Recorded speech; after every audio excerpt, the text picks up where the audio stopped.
Continuing on with this Land Rover. So 2 bolts here are going to be 13 millimeter to pull out the AC compressor. This one and this guy in the back here. And then this one's a 10. This one's a 10. And there's one hiding down here. That's 10. So I'm going to loosen all those guys up and see how this goes. So I had this bracket out. It wasn't bad except trying to pull it through here. I'm taking out this bolt now and then 1 or 2 more. The air compressor has been loosened up and pushed to the front of the car, but it is hard to tell through here. The belt is still trapped. Let me get something to point with.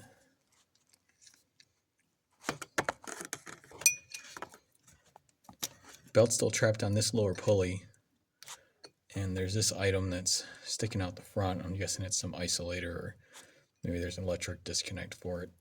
But it's not. There is not room to fit it between the back of the tensioner, which is right here, and this pulley. So good thing I bought a new tensioner, but I'm gonna have to remove this bolt to get it out. So that was a 10 millimeter bolt. I've loosened it up. It's hand tight. If you are going to take this job on, make sure you invest in a ratcheting box end ratchet. One of these guys,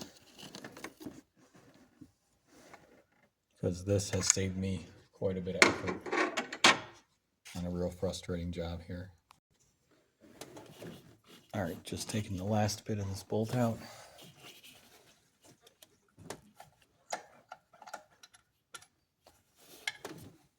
So this was the bolt holding the tensioner in place. The tensioner should just come out now.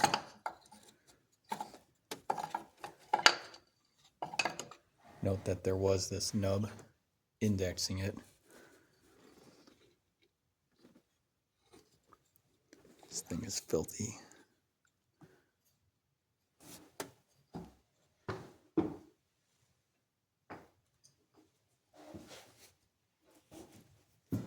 All right, now let's see if we can work this belt off.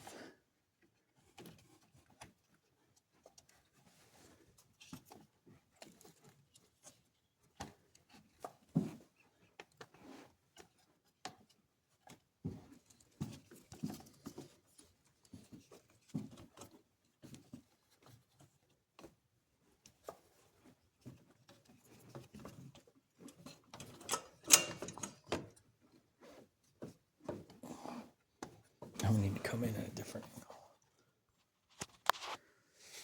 So I finally got that belt out. So let's look at the old parts. So this is a Dayco tensioner. It's aftermarket. It's pretty clean on the backside. I think this was changed fairly recently, but it does have a ring. You can see it there of debris on the outer edge.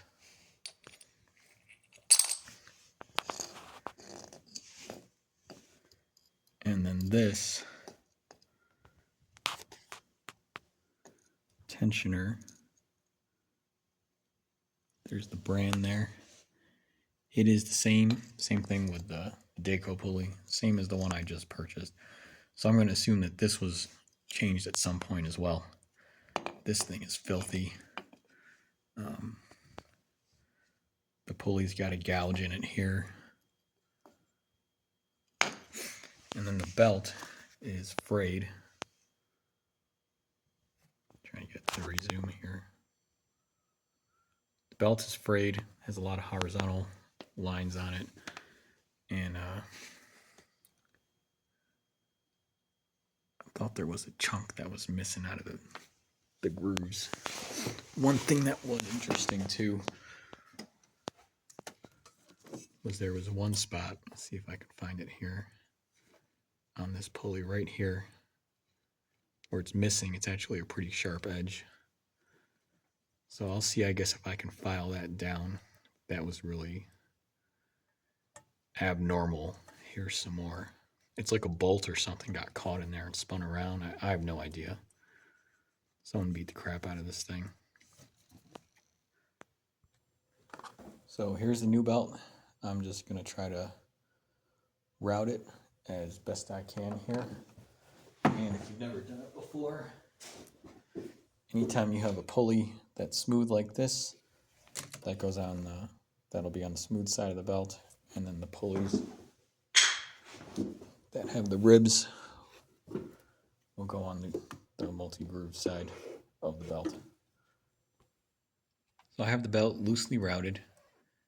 I think I might try to reinstall the power steering pump first, since I have the most access, and then get the idler and the tensioner in. So I had to pull this portion out from inside the pulley. It's basically the coupler between the two. These are the nubs that stick through on the driver's side. And then this is where the two bolts go through, again through the driver's side. What you need to do is line up the tang on the spring with this hole on the back side. Push it so the nubs are through and align everything, and then you can secure these bolts. My piece is pretty beat up here from someone doing some service in the past. You can see these items are chewed out and some missing pieces here, but this part's still pretty robust. Should be good. Finally got this aligned. So getting the tang through this hole right here, and you have to make sure you're on the right one, because one side does not have a large enough diameter hole for the blue tang to go through on the spring side. That took me like an hour. I don't know how you're supposed to do it, but I managed to get it through. Then I tightened up the one bolt in the back below the pump, and I've just put these in hand tight so far to get the two pulleys aligned. So I can't get a good angle here.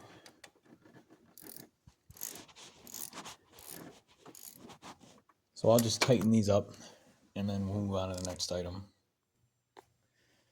Okay, finished tightening up the two of these guys with T25 Torx. I'm going to put in this new idler. There's the part number from Dayco.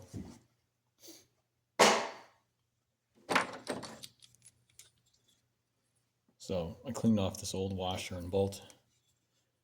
This is going to rest on top. It doesn't seem to matter the orientation. It looks to be symmetric.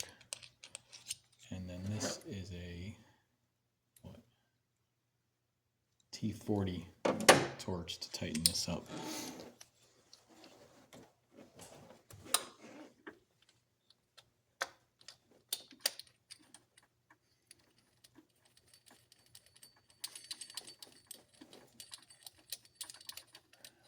I do not have torque specs for this. I'm just gonna give it a good push.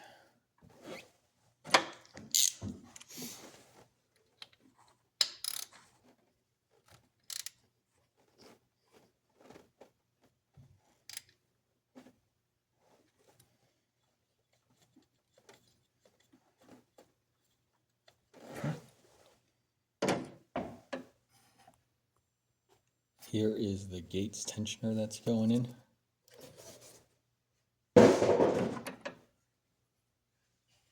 It is this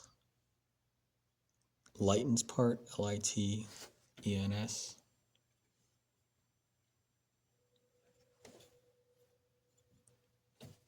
And it bolts in this way.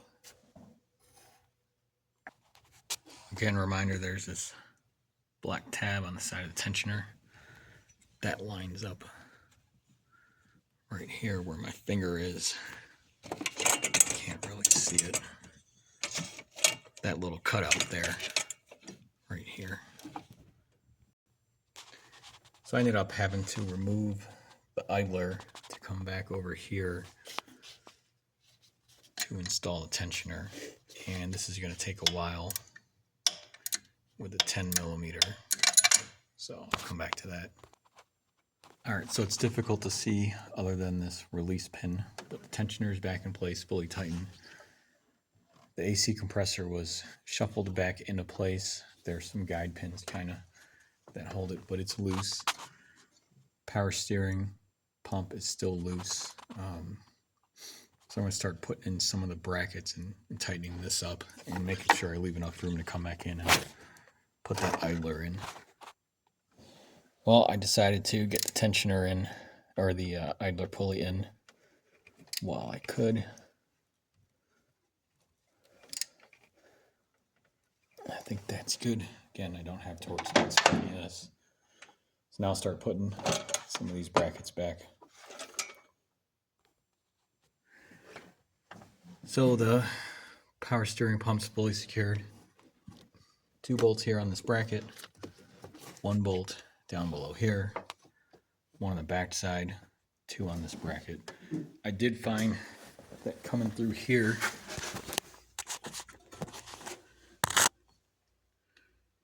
you can access that lower bracket bolt and the power steering pump lower rear bolt there a lot easier. So now what I'll do is I'll probably hand fit all the bolts in here and start tightening them down on the AC compressor. So the belt's lined up, I believe. It's still kind of hard to feel underneath here. And the AC compressor is reinstalled. Just some word of advice, I would do this bolt first. This one here. You gotta kind of lift it up and then tap it down so it stands proud, and then align it down there. Then the rest of them line up pretty well. So what I'm going to do now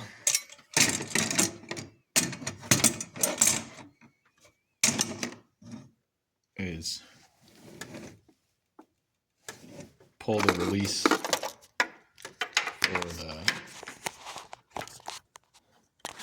the tensioner here.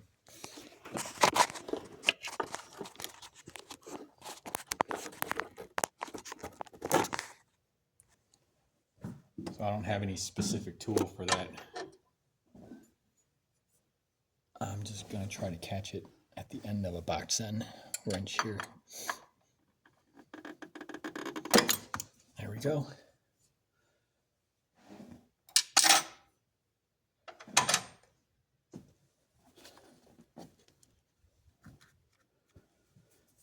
Belt seems fine. Reconnect some of these items I had disconnected.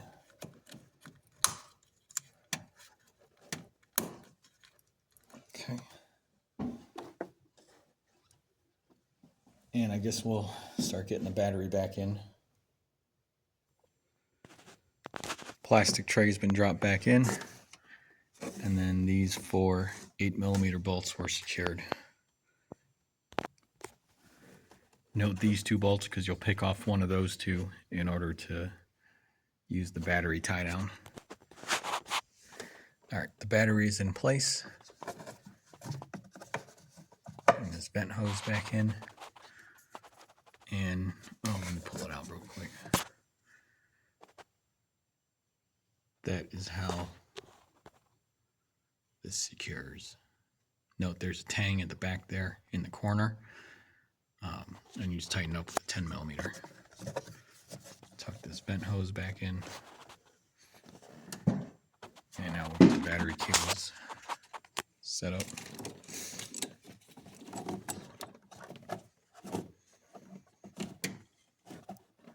And put the phone down.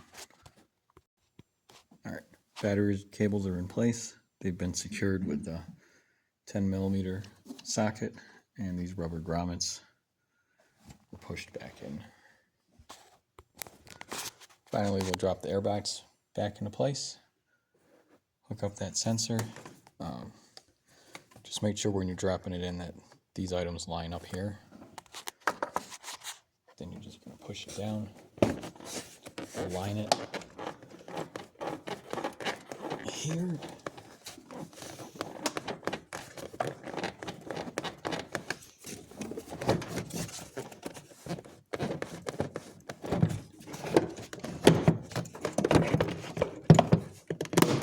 always a pain. Let me try this again. All right, got this in, twisting it down now. Popped into place.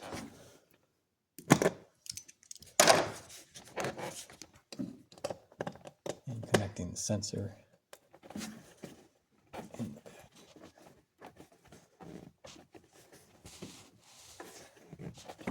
Didn't click, but it's not coming out. So there we go. I probably would not do this job again. I don't think it was worth my time, but probably never have to do it again, considering the vehicle has like 160,000 miles now.